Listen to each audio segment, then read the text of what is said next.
Hello, everybody. Welcome back to the final episode of the 16 Values of Enjoyable and Sustainable Prayer. Wow. How to have enjoyable and sustainable prayer meetings both individually as well as corporately. So I'm excited to have you guys here with us. If you haven't seen the previous episodes, I encourage you to go back, start with value number 1, and go up to value number 16. I've been using this book called the Heart and Bowl Handbook. It's a really good source for you guys to check out. If I'm taking basically a lot of the resources and the notes from there and just talking to you guys about it and discussion for it. But we're on value number 16, and I have Philip with me. Hello. Philip is like my boss. Philip is my supervisor, but more than that, he's an amazing friend. Yes, I love this man. And I'm excited to have him with me talking about something that he has a passion for, which is something that sometimes people get confused on. It's not like... some people think it's not like theology deep, but I think it's actually extremely deep in that regard as well. So value number 16 is structure and leadership in prayer meetings.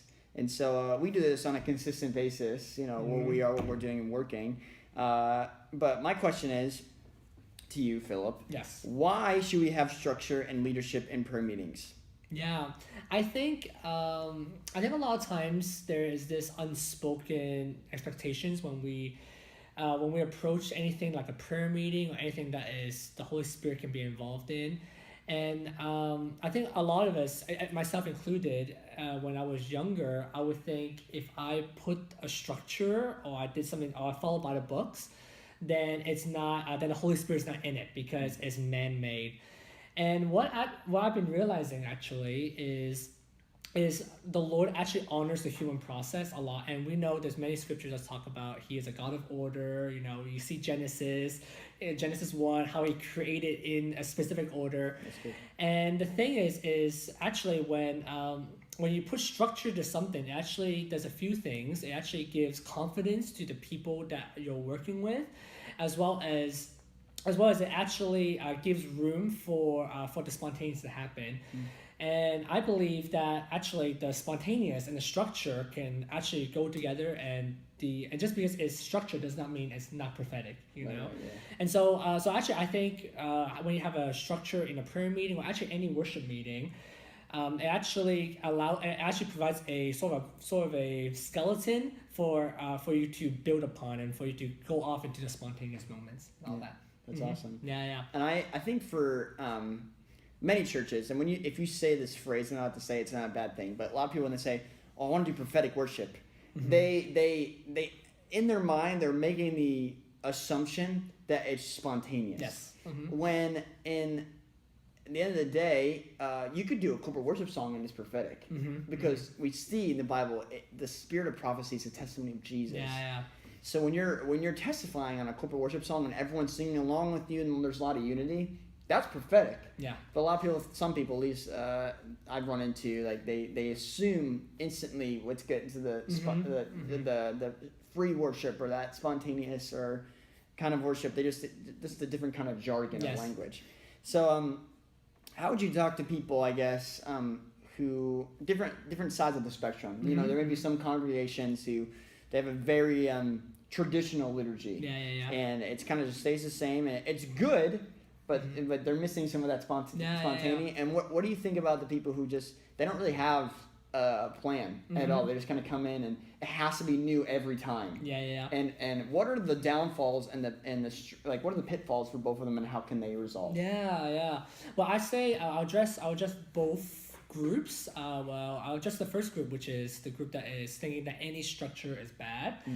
And again, like I just said earlier, God honors the human process, and structure does not necessarily does not mean it's not prophetic. And I mean, like, even take a look at our body. There is a very predictable way that our body function. We eat, we sleep, our heart moves a certain way. That's helpful. And then but at the same time, because there are some sort of a I don't want to use the word structure here, but like there's some sort of like skeleton, that is consistent, that you can actually that you can actually build off of that because I know around 11 o'clock I'm gonna get tired, So because of that I plan accordingly to that, And so with the ones that think structure is bad, I just want to just get the thinking. I don't know, just address that thinking. Actually, when you actually have more structure, it doesn't have to be by the books. For example, when we plan all our sets, when we do a set, we have our songs that we're doing. We have actually, because we're in a small prayer room, we even have who's gonna pray when.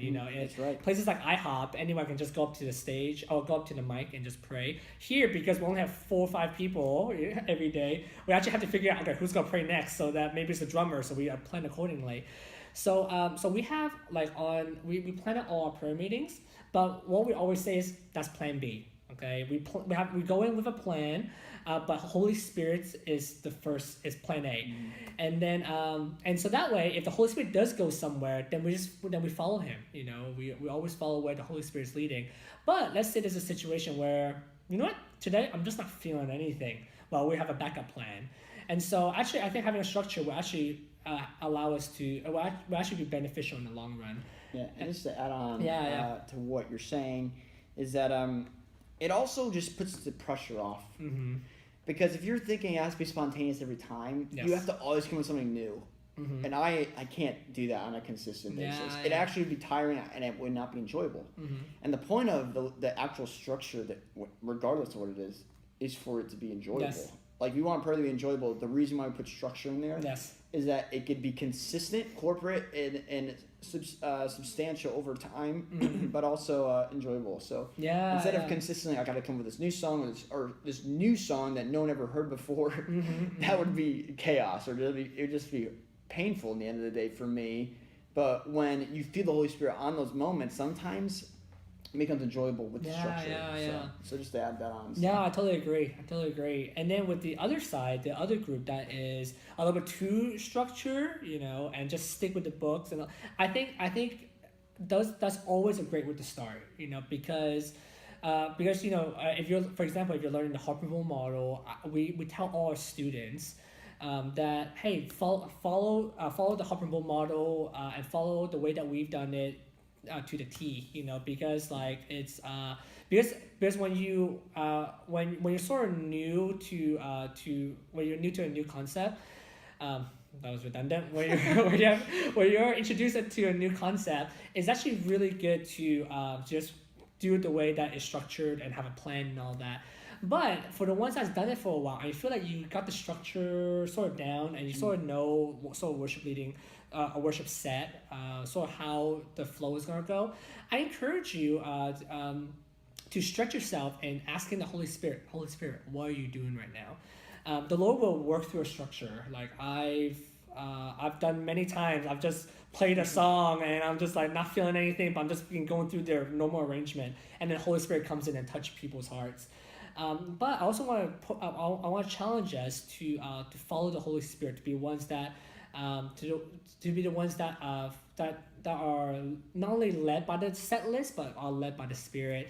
And an easy way to do that is actually just when you're doing a set or doing a song, just pausing for a moment and just asking, Holy Spirit, what are you doing right now? And if you feel an inkling, or if you feel like a him leading a certain way, or a little impression, I encourage you to take a step of faith and try it out. I mean, if you're like you can try in a safe context first, but the best way to practice sort of hearing the voice of God is actually just by doing it. Just go for it. And sometimes, a lot of times, when you take that first step, the Lord confirms it, and you're like, oh my gosh, okay, and then He gives another thing, and then you keep on taking it, and then and eventually you will start.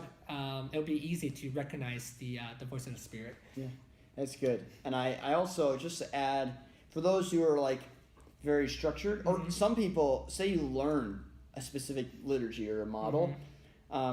Some people, not everybody, but there are some people who become adamant that it has to be this way. Yeah. Where the point of it was for it to be enjoyable, and it just circled back around, and it became choking in the end of the day. And so that's true for anything, though. Like, whenever we learn something, we always want to be like, we have to do it by the books. And then at the end of the day, it's like, well, there's probably a little more leniency besides the law, besides the federal law that you can jump for that. Don't do that. Don't break that. Don't break that. But yeah, that's just helpful for those who are learning something, like take this, really try to like put it in your life, the structure. But if someone comes in and like is want to be part of your prayer meeting and doesn't understand, teach them a little bit of the idea of what you're doing, your structure. But if they do things a little different, you can help them, but always be happy that they're even praying and they're enjoying it in the process. Yeah, and I'll even add that the structure and everything that we have in this situation, the Harper Bowl model. We're teaching our students, and I guess you guys that's watching as well, to do the Harper Bowl model, and not for the sake of just doing the Harper Bowl model, to promote the model that we have, but actually the reason why we even have it is we feel like it's a useful tool to encounter the Lord, and so the whole reason why we have a structure in the first place in our context is to encounter Him. So we don't want to put the structure ahead of or on top or having priority than encountering Him. Right. So that's why it's always our structure and our plan is plan B, and then and then the Holy Spirit, what we feel like He's doing and saying in the moment is plan A. That's right. So good, Philip. It's so great to have you. Yeah, thanks for having me. And it was an amazing time. Thank you. And that settles all the 16 values. I'm so glad you guys came in and were a part. We've reached to 23 different nations over the past several months, which is pretty amazing. That's amazing. And you can always check out more of my stuff on Facebook, Twitter, Instagram, and my website. So I encourage you to check that. And I'll see you guys soon. I'll post a couple more videos, but different kind of topics. So I'm excited to share what that will be in the upcoming days. So God bless you guys, and we'll see you soon. Bless you. Bye-bye.